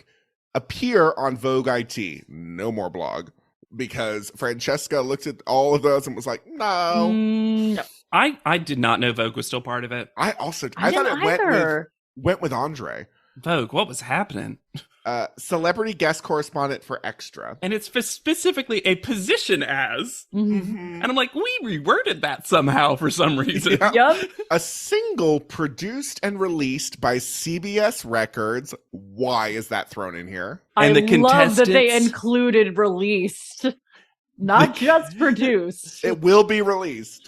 The contestants lose their minds over that, though. Mhm. The new face for America's Next Top Model fragrance, Dream Come True. And this is when we get the first in-show appearance of Lisa's photo for Dream Come True. I'll let you finish, Alexander, but I need us to discuss this We will, photo. and we will discuss it because I also have another photo that I don't think either of you have seen Ooh. that will shock you. Then they are offered Only. offered only a contract for LA Models and New York Model Management and a $100,000 contract for CoverGirl. CoverGirl still sticking around. Hanging in there. So let's talk about the photo while I find the photo that I So the bottle is the size of Lisa. Uh-huh. She has a whisper of makeup. Like they've pinked her out of existence somehow. Mhm. And it's blink and you'll miss it. But in the background are pink paparazzi taking photos of Lisa and her giant Dream Come True perfume bottle as if she's on the streets with it. Like they caught her cheating on her husband with the perfume bottle. Because they are very closely linked in this photo. It's so stupid. I found a photo I'm so scared. of definitely human Hannah with a Dream Come True bottle. I don't know if this is fan made, but this is It has to be. But That doesn't look right. Wild. That face was not. No, that's not her body. But I Or gotta her face. I gotta say though, that is a good Photoshop job. yeah, but this is also a better photo. Oh, than- and then the ghost paparazzi are still there. Yep. But I saw this when I was looking it up, and I was just like, y'all, we Yeah, have her- to talk about definitely human Hannah. Her hair's bleeding into that bottle. It's definitely photoshopped, but Oh, I yeah. love this. Because in my head, I was like, was she on All Stars? I forget that. That's amazing. Well done. So the Britain's Next Top Model contestants are losing their minds because they've never heard of real prizes before. And then we start and we get the first of what I think is her catchphrase, Ashley, who comes up and says, "This is amazing. I've watched you on telly since I was 13. And spoiler, she will say that to everyone she meets. So the first photo is Ebony and Ashley. I'm going to say it. I don't think Ashley's is that bad. I don't either. I also don't either. It's weird that her legs are all the way up. I get that she was jumping. So when there's a reveal, it kind of just looks like she's got like legs inside of her dress or something. I will say, in a devastating read, Ebony, in what way do you feel like you look like Jackie Onassis? I love Kelly. Oh, this got confusing. Kelly Osbourne, the therapist, being like, "How does this photo make you feel, Ebony?" These contestants are gonna get so blamed For this the styling. shitty wardrobe. Like, why don't you look more like her? And Ebony's like, I did not style myself. I agree with you that I do not look like her. I think my legs are nice, and that is the end of Ebony's journey. Kelly Catrone also says aristocracy, Yes, she does. which sounds like a name, aristocracy. to me, it sounds like a fancy biscuit. Ooh. Ooh. I did like that when asked of Ebony who she portrayed, she said the full Jacqueline Kennedy Onassis. And it was just so funny to me because I was like, it's like she's revealing it to the show. Yeah. Tyra's like, that's what it stands for? Oh yeah, you're right. She has like a compact, and Princess Diana has a Union Jack clutch for some reason. Tyra also says that Princess Diana was famous for tilting her head down and working her eyes to the left and the right. Yeah, Tyra doesn't understand that this is one photo, right? She thinks that they got multiple photos, and she could have looked at both cameras. Can you imagine if that's what it was? And it was just like a gif of her going, oop, doop, doop, doop, like back and forth. I had a serious question while writing these down. How are we to judge these photos? Look, here's the thing. Is this None of these are good. there are one or two that I'm going to say are fine. Mm. And there are definitely ones that are less successful, but this was an experiment. Uh-huh. I just wish we'd gotten to see them do this not with this theme. I wish we'd seen these 180 degrees with anything else. I also wonder if it would have been better if we had just removed the pair aspect. Yep. Like, Almost if- always. Interesting. But yeah, I think of the two of them, Ashley is better. I agree. Me too. Me too. Laura and Alicia are next. I mean, there's a clear, from the photo itself, not her fault, there's a clear winner and loser in this one. Mhm. Because Yeah. Laura's is probably my top photo. I agree with that. Yeah, it's pretty good. And what's weird is they critique Alicia for having her legs fully up. You also can't see Laura's legs. So I It think they does- were both doing the same thing. It kind of looks like, the Mario character in the cloud, Lakito. Oh, Lakito, yeah. It kind of looks like she's just on a cloud by Gonna herself. throw a spike ball down. Woo!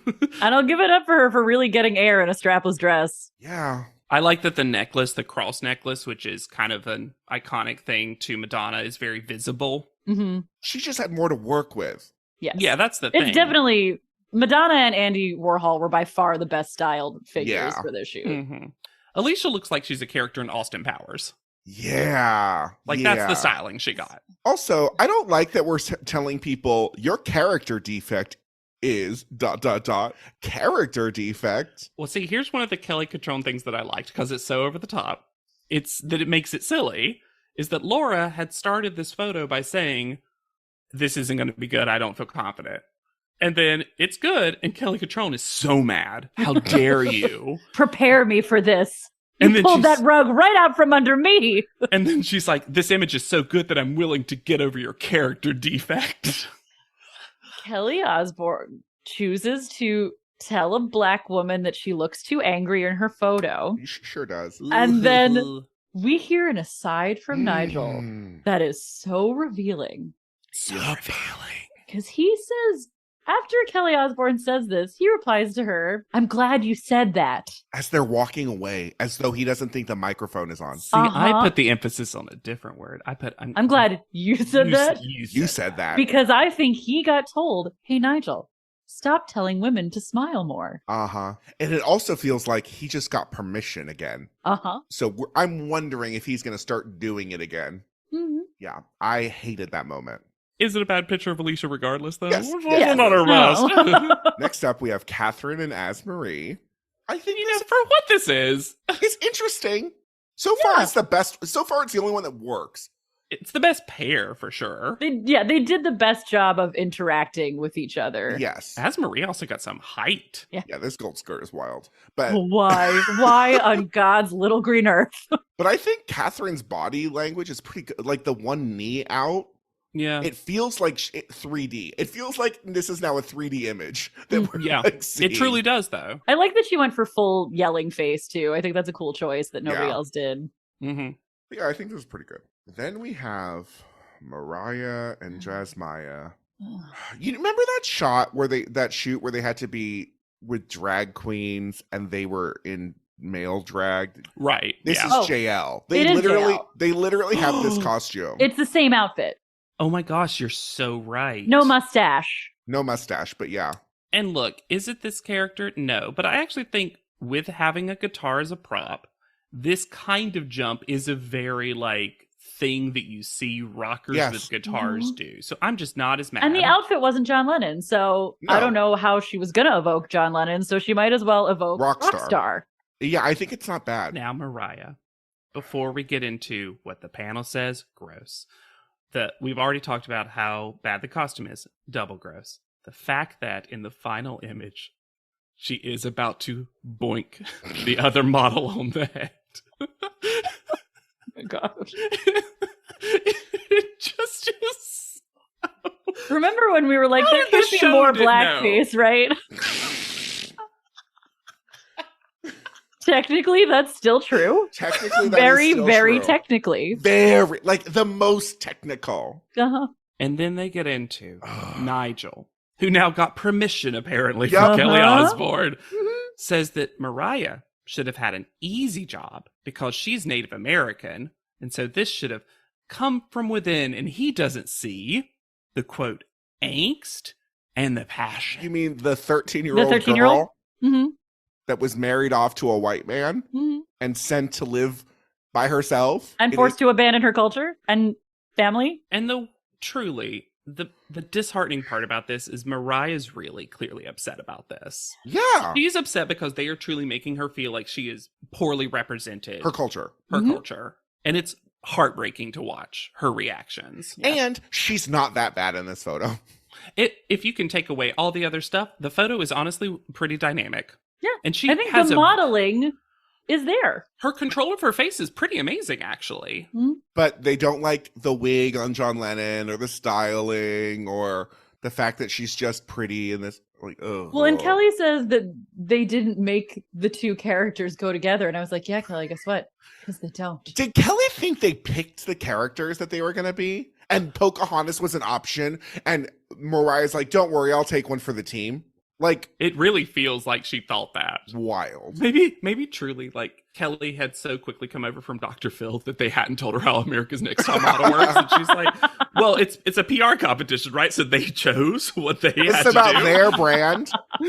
Next up is Kyle and Louise. For as silly as a pairing as this is, honestly, I think this photo's kind of interesting. I think they both do a pretty good job. Yeah, there is something really weird about Kyle. Because it looks like it. she looks like she's a marionette doll that's not activated yet. I kind of live for it. It's so weird that the camera's up. It's the other hand for me. It's this like dead like whoop. And then Kelly Catron pitches a makeover for Kyle, being like, love you blonde. Tyra.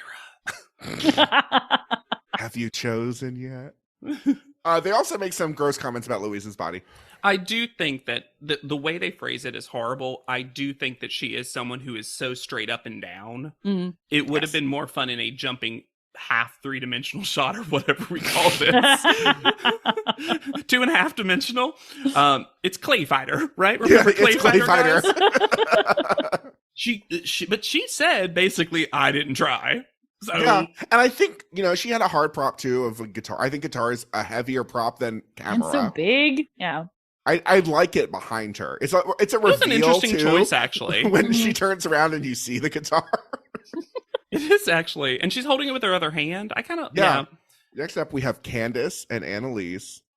Right before that, there's this weird blink and you'll miss it moment where Louise seems surprised when she was asked to walk back, because there's a moment of her going, oh, Well, Louise is a real, she has toddler energy sometimes. yeah, Real yes, restless. Alexander. Yeah, Mhm. she's running down. The energy is running down. Mm-hmm. Candace and Annalise are next. Number one, why did Annalise not get a prop? Number 2, why does she get told that she looks angry when she doesn't look angry? No, but also she is Scary Spice. Scary Spice was all about kind of big, aggressive, you know what I mean? That was her deal. So Mhm. what's So why would the that be a bad thing? problem? Yeah, I trust Annalise's portrayal because she seemed to know who Melby was.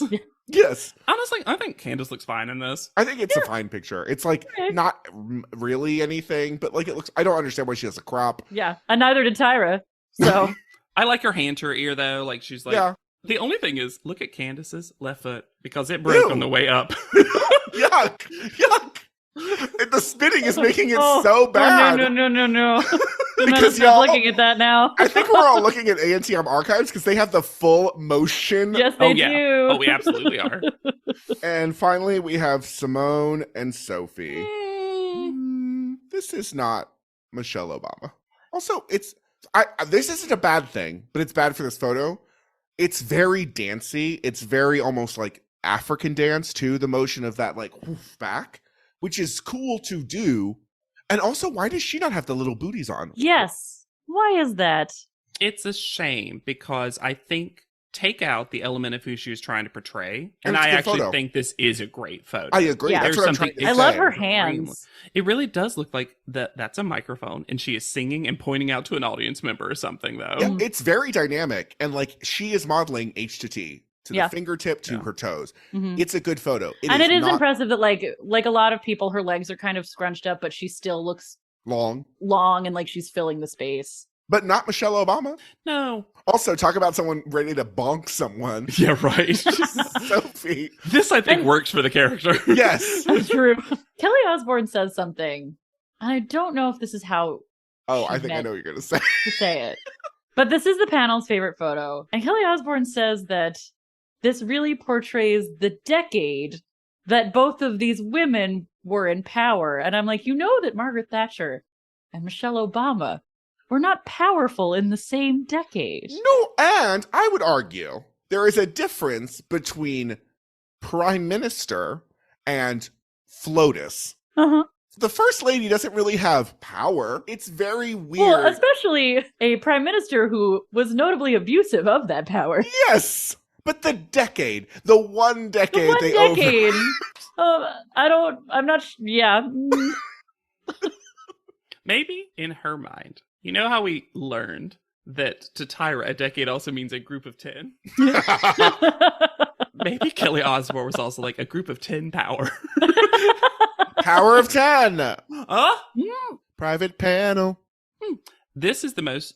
we're back... Because we have a new judge, I feel like we're back to generic. Less is more. The clothes are wearing her. Yes, we did go no budget, though, because we have one iPad to pass around.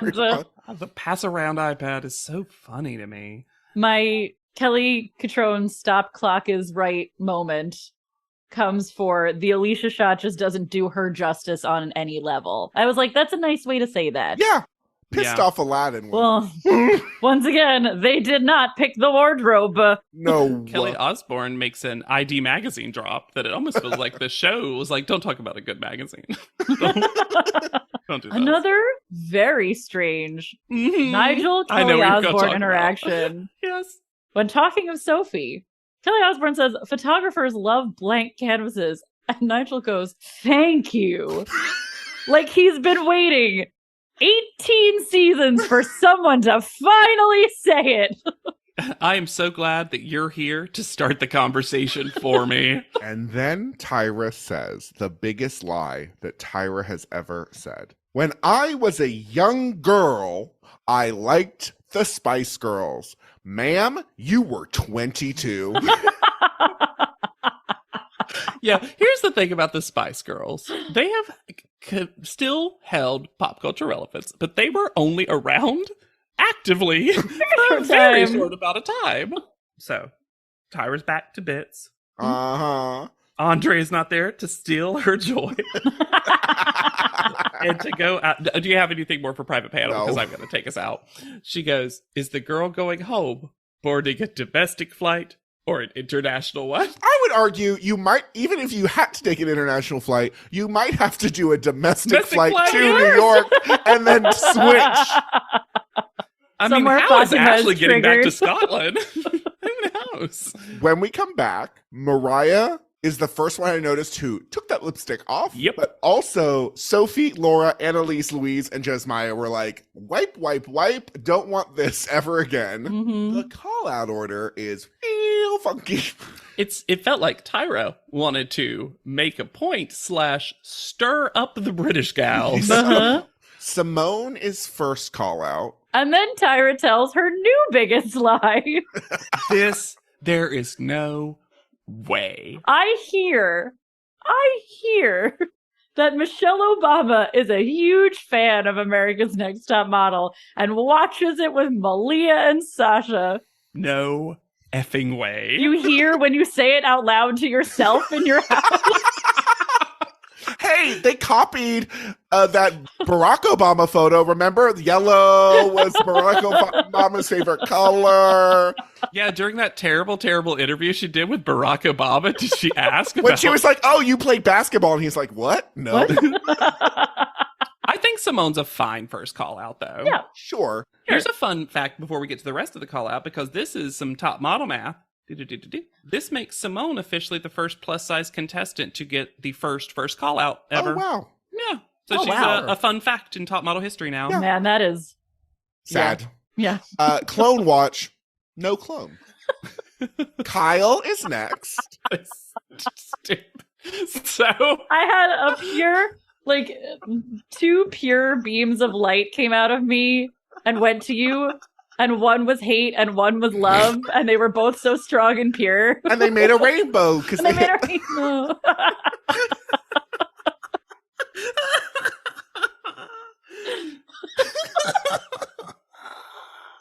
oh, it's good to laugh. Kyle is second. Okay. Okay, fine. Mhm. Sophie is third. Okay. Yeah. Laura is fourth. I would put Laura further up, but I guess her character defect dropped her down some places. Yeah. Catherine fifth. Fine. Sure. Candace, who they seem to hate her photo, is next. This was the one that felt like that she was just being chosen to not choose a British contestant. Yeah. Yes. Then Mariah. Thank God she's in the middle. Just Yeah. Honestly, though, Just but let her. I Oh was my God. shocked. There was a part of me that thought she was going to be the first Me eliminated. too. Mhm. Because let me tell you right now, dear listeners, I don't remember the elimination order of this cycle. No. And I didn't realize how little I remembered it. I know the top two. I know that kind of stuff. But like, I was actually, it's so fun to watch an episode of America's And Next not know Top who's going Model. on. I was like, oh, it's Ashley. And then I was like, ah! So then as Marie, then Ebony. I don't know how Ebony is, while low, still so high. Mhm. Yeah. Then Louise. Then Alicia. Louise should have been higher, in my opinion. Louise should have been higher. And then she full jogs to Tyra. And then I thought it was sweet that Ebony and her were hugging. I like that it's clear that these contestants do not have this Rivalry. hate each other No, all the and time. it's very clear that the Americans way prefer the British contestants to the other Americans. Then Alicia, who once again, I almost am surprised they let Alicia stay out of the bottom in the way they talked about her. Yeah. Mhm. And then Annalise, who I thought was way low, Yes. which leaves Jasmaya and Ashley, which I don't think are the worst photos. No. And I was editing wise. We saw a lot of Ashley. Hmm. Ashley's I fun was television. worried. Yes. It was clearly edited to make us like Ashley, and I was like, well, she's going home. We haven't seen anything out of Jasmaya. We are told that Jasmaya only had a smidgen of John Lennon. Weird way of saying that. Versus the woman with amazing eyes. Then, when Tyra eliminates Jasmaya, she tells Ashley that you had a worse photo. Yep. But it's okay because she tells Jasmaya, we just weren't feeling it. It's Cool. based on vibes. Helpful. Thanks for coming. It feels like Tyra's like, we prefer your accent. It's funnier. Mhm. So you're staying. Yes. Now, was Ashley also a delight in panel? Sure. Yes, she and she was. came in Yes. hard to suck up. Hmm. Then I love when Jasmaya in her exit interview says, do I have to answer any more questions? Oh. Just like, I want to leave. Let her leave. And then, screw you, show. Don't spoil all the Yeah. makeovers with this collage. Boo. I Insanity. also love our crossfade from original model photos to To new new collage. But also, now you can't recognize anyone. So Jasmaya disappears and you're like, couldn't tell. And thank God they put her in the back. Also, none of these models are on the same plane, which No. just makes it look like they're No. jumping on trampolines again. And Yes. it's zoomed out. So I wish they had done these also in 180, so it was just a collage that was swiveling. Okay. They swivel fade out. Jasmaya Robinson, and that is also her Instagram handle. Fun fact about Jasmaya, a little top model math. She is only one of 4 contestants who appeared in just one singular episode of America's Next Top Model. The others are Tessa, Anna, and Angelia. And so she's the last of that too. So after this, I think we go back to casting specials, or people just aren't eliminated in the first episode, or whatever it may be. But so she's the last that only got into one. But obviously, she was on Britain's Next Top Model. While she was on Britain's Next Top Model, she got 2 first call-outs. She won 3 challenges, which apparently they refer to as task. And that 3 was more than any other contestant. So she was like the challenge queen of her. She was Taskmaster. Fantastic. And even though she came in 3rd, mathematically she was ranked 2nd for call out average. So, and of course we heard Paul's great description of her time on the show. In 2009, Robinson was nominated and won Best Female Model at the Black Entertainment, Fashion, Film, and Television Awards, or the BEFTAs, as I like to pronounce it. BEFTAs. She did some singing after the show, and she had at least 3 singles that I could find titled Model Walk, Diva Style, and Ghetto Girl. So and you can find I couldn't find them on any streaming platform, but I could find some on YouTube. Okay. And then after that, not so much that I can find on Jasmine. I think this was maybe her Last rodeo. last lap before she pivoted to singing. But yeah, we got from Nothing. us not having seen Nothing. Britain's Next Top Model. I can't tell you one thing about Jasmine She seemed pleasant. Yeah. in an almost shocking way though, because I can still tell you a little bit about Tessa, Anna, Angelia, but like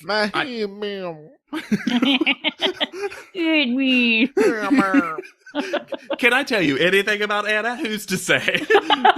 Here's Bean. Y'all, this episode was with some hiccups. This was a delight. This Back is what I to want. Wild nonsense. I laughed so hard during this episode. I laughed so hard right now talking about this episode. This, in top model history, this is such a unique cycle. Yeah. And I actually think the theme, less even so the British one, but just alumni versus new people, Mm-hmm. really And they have so works. many franchises they could have done this with. Because, spoiler alert, a lot of the world speaks English because it ended up being the common language for a lot of business and stuff. But you could have taken Asia's Next Top Model and had all of them. Canada's Next Top Model. Next Top Model. Would have Australia. loved to see an all stars, all winners from different countries. Absolutely. Or just even not to always compare it to Drag Race, but America versus the world kind of thing. Right. You could easily have done this. This was shockingly a good concept. And I didn't think that before I watched this first episode, but it really works. I'm kind of excited for this season. I'm very excited. And honestly, Me the too. second episode, lots of fun dumb. I think I remember this cycle better than y'all, and I'm happy to see that it's holding up so far. And if you're holding up so far, you should rate, review, and subscribe to this podcast. We love hearing from you, your hot takes, your iced tea. You can reach out to us at podleadem@gmail.com or go to our website, podleadem.com. And speaking of reaching out, Ooh! Because Twitter is a hellscape more than it's ever been before, we at Podleadem headquarters have decided to open a Podleadem Discord server. Mhm. We know that the community is really great, and We want to give you a space to have that you feel good about being on. yeah, and I'll say this, I won't get into the complication that is Twitter right now. Mhm. As of the time of this recording, I pointed down as if Alexander Now, and Hannah here would now. understand. I'm what in I- charge of Twitter. as my fault. We do know that because of y'all, the fans, the listeners, you have cultivated the most positive, amazing, supportive, funny, engaging community on Twitter. And I truly hate that is seemingly going to be going away. So we wanted to do this. And Alexander is the one who headed this up. Mhm. Because Laid the groundwork, really made it happen. That Discord is newer to me and Hannah. We will figure it out. We will watch it. But we're going to be, needing it. This Discord is going to be what y'all make of it. Mhm. And we hope that it can translate what was so good about the Lead'em Pod presence on Twitter Those good and round vibes. Yes. into this and make it even better, maybe. Yeah, and if Discord sounds like a new word to you, it might be. Let me tell you, It's short for discordance. Yeah. It's really easy. Once you get in, even if you're not a tech savvy person, there's an app on your phone you can use. You can do it on your computer. I personally have used it to play queer D&D. It's been great. You will get into it. So even if it's like not, a message board. If you remember forums and Yeah. stuff, it's like the update of that. And I'd worked in video games for a while, so that's where I had a little bit of knowledge. And it's Discord servers and Discords are something that's very used there. It's good for online insular communities. It's not something we would have started at the start of this because we didn't have that kind of listener fanship base yet. but now that the Lead'em Pod is so adorable and cuddly, We found each other. you guys, Yeah. we would love to invite you all there. So that is going to be up. A link invitation will be on our website. I'm probably going to put it on my Instagram profile. We'll tweet it out Well, Last tweets. We're going to try to make it as accessible as possible. I think I could put it in the show notes of this episode. So be on the lookout for that. And we'll get And if you there. miss it, you can reach out to one of us individually and we'll send it along. You can find me anywhere at Charming. I'm on Instagram at Hannah Jane Ginsburg. And honestly, thank God I changed this to TikTok a while ago. Mine are going to age like milk, but I'm on TikTok at JWCrumpOK, and y'all tag me on the funniest America's Next Top Model videos. Do not stop. And be sure to use the hashtag while you can of PodLeadem when you do. Aww. I will miss the fact that we will occasionally get like Slovenian weather updates about it. I feel more worldly. We'll invite one to our Discord to give us those updates. Yeah, we'll run a poll in the Discord about which Slovenian account we will invite. That's our competition we start. Ooh. So for PodLeadem, I have been Alexander Price. I'll be Hannah Jane Ginsburg. And I'm JW Crump. And we'll see you on top. PodLeadem is not endorsed by America's Next Top Model, Tyra Banks, 10x10 Entertainment, or any of their subsidiaries. It is intended for entertainment and informational purposes only. America's Next Top Model and all names, pictures, and audio clips are registered trademarks and copyrights of their respective trademark and copyright holders.